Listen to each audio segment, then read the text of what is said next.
So one of the biggest mistakes that we see law firms make is whenever they are putting together their storage plans, getting new servers, cloud storage, that kind of thing, is they're just lumping everything at the firm together into one giant bucket.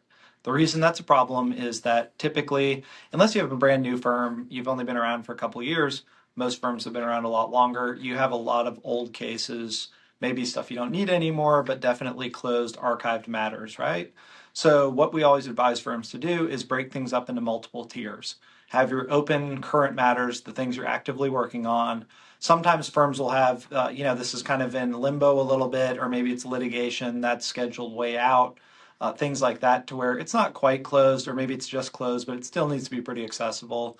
But then the biggest one is the archived old closed matters. Those are the things that you're probably not going back to on a daily or even a weekly basis.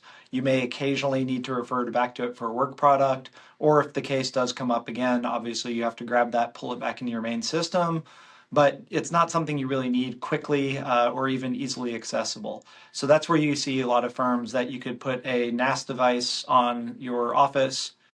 Maybe you're using a document management system and you have a server at the office for these older cases, and you're able to save a significant amount of money on that. Sometimes, breaking up, we'll see firms that have maybe 60% of their stuff is older closed cases. We're able to pull that out of their DMS or pull that out of their cloud servers, put it into a cheaper, slower storage. If you want it in the cloud, there's still archival storage. Amazon has one called Glacier. Microsoft has Azure Cold Storage, significantly cheaper.